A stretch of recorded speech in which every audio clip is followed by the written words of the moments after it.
অসমীয়া মাধ্যমত আচলতে হাইস্কুল শিক্ষান্ত পৰীক্ষাত অতি বেয়া হৈছে 8-7জন থাকে ষ্টুডেণ্ট 8জনেও মানে পঢ়াই পাছ কৰিব নোৱাৰে এতিয়া আপোনালোকে এই প্ৰশ্নখিনি শিক্ষকসকলক কৰিব লাগিব আকৌ তেওঁলোকে আন্দোলন কৰিলে আপোনালোকে পাব্লিচিটি দিয়ে মইতো আপোনালোককে বহুত দুখ দিম এইটো ক্ষেত্ৰত কৰবাত যদি গভৰ্ণমেণ্টে শিক্ষকসকলৰ ওপৰত অলপ কঠোৰ হ'ব খোজে বা প্ৰশাসকসকলৰ ওপৰত কঠোৰ হ'ব খোজে তাতে আপোনালোকে মাজত আহি সোমাই দিয়ে গতিকে আপোনালোকে যদি 2 বছৰ নুসুমাই মাজত একেবাৰে 100ৰ ওপৰত পাছ হৈ যাব আপোনালোকে 2 বছৰ যদি কৈ দিয়ে যে আমি নুসুমাও চৰকাৰে অলপমান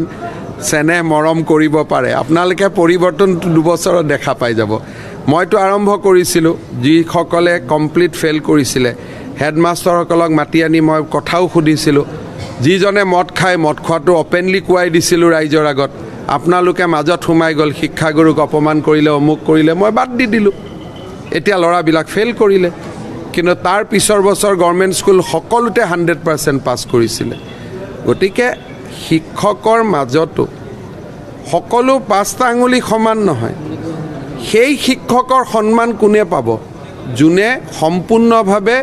শিক্ষকৰ মৰ্যাদাটো গাত বান্ধি লয় কিন্তু যদি শিক্ষক হৈ LICৰ এজেণ্টটো হয় তাক আমি LICৰ এজেণ্ট হিচাপে গণ্য কৰিম নে শিক্ষক হিচাপে গণ্য কৰিম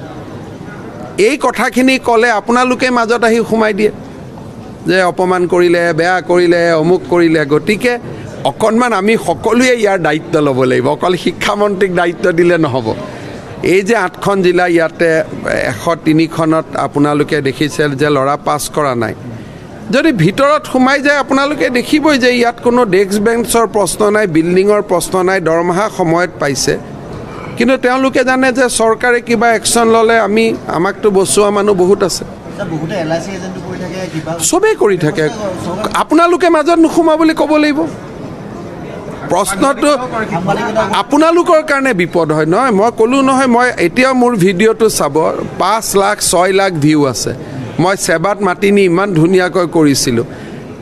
লাগিলে মই এদিন অপমানে হ'লোঁ 10জন ছাত্ৰ যদি পিছত পৰীক্ষাত পাছ কৰে কোনটো বেছি প্ৰয়োজনীয় আমিতো মৰিম নতুন প্ৰজন্মটো ভাল হওক গতিকে নতুন প্ৰজন্মৰ স্বাৰ্থত কোনোবাই যদি 2টা গালিও খালে সেইটোতো আপত্তি কৰিবলগীয়া নাই কিন্তু আপোনালোকে টক শ্ব' পাতি এনেকুৱা হুলস্থুল লগাই দিলে মই বাদ দি দিলোঁ আপোনালোকে কঠোৰ হ'বই নিদিয়ে এতিয়া এজন মাজতে আমাৰ টেটৰ ল'ৰা ছোৱালীবিলাকে মোৰে লগত ভাল স্কুল এৰি ধৰ্ণা দিব গ'ল আপোনালোকেতো পেপাৰত ফ্ৰণ্ট পেজত দি দিলে ক'ব লাগিছিলে ধৰ্ণা দিয় দে ৰবিবাৰে দে স্কুল চলি থকা দিনটোত কিয় দিলি আপোনালোকে সেইটো প্ৰশ্নটো নুঠাই শিক্ষকৰ ধৰ্ণা দিয়াত আপত্তি নাই গৰম বন্ধৰ সময়ত ধৰ্ণা দিব লাগে নহ'লে ৰবিবাৰে দিব লাগে স্কুল চলি থকা দিনাখন যেতিয়া ধৰ্ণা দিব যায় তেতিয়া আপোনালোকে এইটো নিউজ ফ্ৰণ্ট পেজত কৰিব নালাগে নহয় তেওঁলোকে উৎসাহ পায় গতিকে অলপ চলপ আমাৰ সকলোৰে দায়বদ্ধতাবিলাক আমি মূৰ পাতি ল'ব লাগিব ৰবিবাৰে ধৰ্ণা দিয়ক না একেই নিউজ হ'ব সোমবাৰে কিন্তু এটলিষ্ট বাচ্চাকেইটাতো পঢ়িব এই ধৰণৰ সচেতনতা অসমত আমি কৰিব পাৰিলে এই গণ্ডগোলবিলাক নহয়